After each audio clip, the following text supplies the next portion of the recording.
wants to denuke, but he wants to just do areas that are less important than the areas that we want. He's quite a guy and quite a character, and I think our relationship is very strong. But at this time, we had some options, and at this time we decided not to do any of the options, and we'll see where that goes. But it was a very interesting 2 days, and I think actually it was a very productive 2 days, but sometimes you have to walk, and this was just one of those times. We didn't get all the way. We didn't get to something that ultimately made sense for the United States of America. I think Chairman Kim was hopeful that we would. We asked him to do more. He was unprepared to do that. But I'm still optimistic. David, I want to take off the sanctions so badly because I want that country to grow. That country has got such potential. The inspections on North Korea will take place, and if we do something with them, we have a schedule set up that is very good. We know things that, as David was asking about certain places and certain sites, there are sites that people don't know about that we know about. We would be able to do inspections, we think, very, very successfully. Basically, they wanted the sanctions lifted in their entirety, and we couldn't do that. They were willing to denuke a large portion of the areas that we wanted, but we couldn't give up all of the sanctions for that.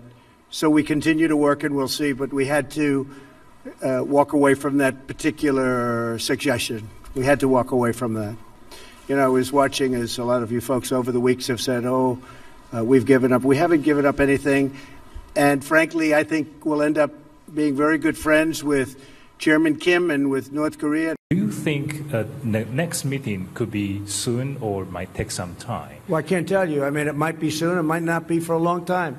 I can't tell you. I would hope it would be soon, but it may not be for a long time.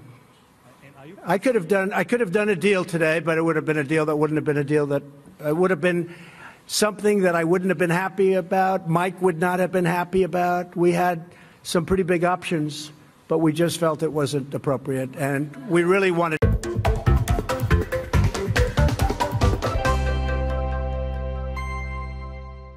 It would have been great if we could have come out with a deal that moved things along, but ultimately it's not a big problem for the United States because our security is still guaranteed. Our deterrent is still going to keep the United States safe. We don't need a deal. Time is on our side. But Kim Jong-un, I think he tried to make a strong play to try to get all the sanctions relief, and it didn't work out because Trump decided not to make a bad deal, so he left. The problem is that now Kim Jong-un doesn't have sanctions relief. And so until he's willing to come back to the table to talk about that, he's going to continue to suffer. And I think that that's what's going to provide the impetus for him to come back to the table later. Yeah, well, everybody's very interested in that, trying to figure out what's going on. It typically doesn't mean something good when they suddenly depart before they were supposed to. So I think, we're going to have to wait to hear what happens at 2 o'clock, but it probably didn't work out as good as we'd hoped. Can we be sure that the negotiation broke down? No, we can't be sure right now. We just don't know what's going on.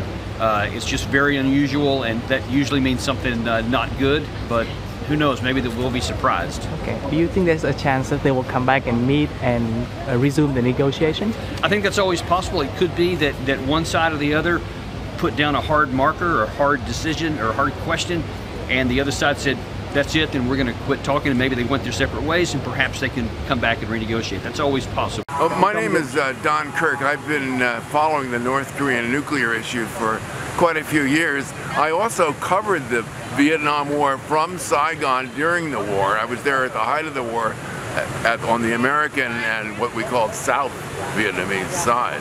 So obviously coming to Hanoi, this is the 3rd or 4th time I've been to Hanoi, is a tremendous experience. And one gets in a sense of a festive mood in the city.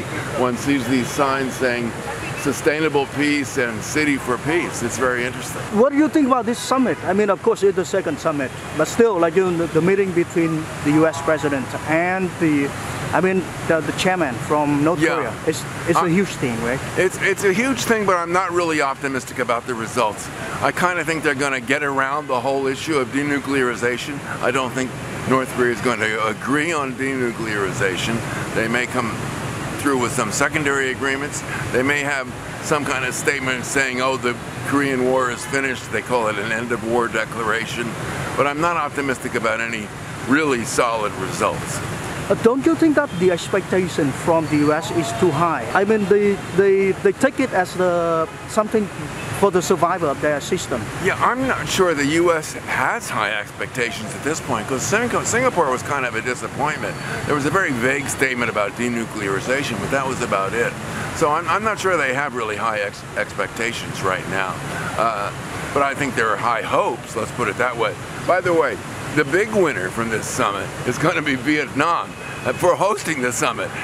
Vietnam can't lose. Vietnam is emerging as the host city, a city that was formerly more than 50 years ago was at war with both the Americans and the South, and now it's hosting this summit on good terms with the U.S., a prosperous economy, hoping to improve relations with another communist country, namely North Korea. It's very interesting. Well, my impression is that there's a festive mood in the city. There's also very tight security, and there's a sense of excitement here. I think it's good for Vietnam. Now, whether it's good for the U.S., whether it solves the nuclear issue is another matter. And it's very interesting for me to be here, having been in Saigon a lot during the war, having been in Hanoi 3 or 4 times over the years, and having visited Saigon since the war as well. So, final question is like, what do you think if they have a declaration of peace, like you said? Isn't it good enough, like, in Hanoi, that you have the declaration of peace? North Korea really wants this declaration of peace because it's an obvious move toward a peace treaty under which they would demand dissolution of the UN Committee, and under which U.S., South Korean, and other allied forces fought the Korean War. So North Korea would love an end-of-war declaration as a prelude to a peace treaty. Then they just go on intensifying their demands for withdrawal of U.S. forces from the South. That's the problem with an end-of-war declaration. The war is over. The Korean War ended with a truce in July 1973. That truce has endured for all that time since then. Yeah.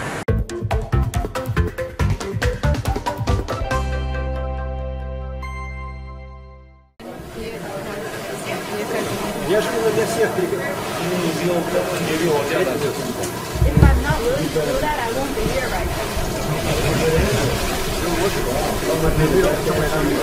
아마 최고의 대답을 하실 것 같습니다.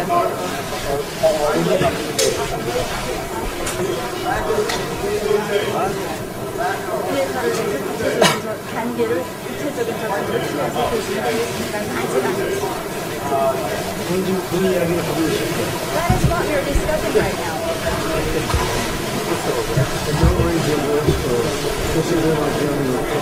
네, 목소리 크게 하지 마십시오. 나하고 얘기하는 게 아닙니다.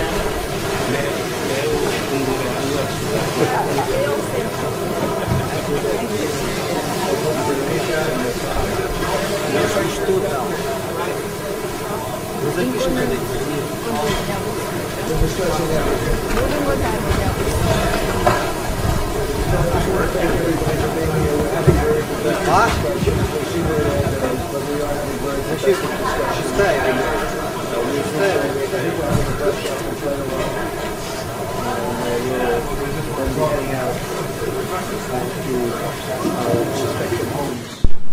But yeah, I think we've had very, very productive discussions, and the relationship is as good as it's ever been better. That'd be good.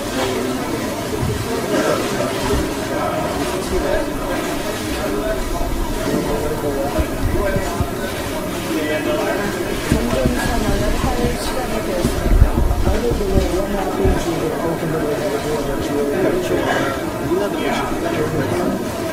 I'll be like this. I think ultimately that's what's going to happen. That's what we're leading. That doesn't mean we're doing it in 1 day or 2 days, but it's all leading for a very big success. And I really believe that with this great leadership, I really believe that North Korea is going to be very successful. And economically, it's going to be something very, very special.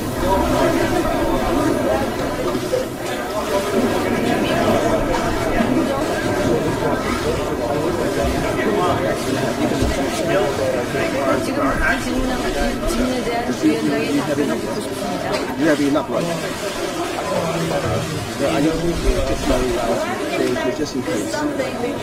No, it's yours okay. 될 예정입니다. 좋은 생각을 해서 나왔는데 이거는 양쪽 상방에 다 좋은 그런 일을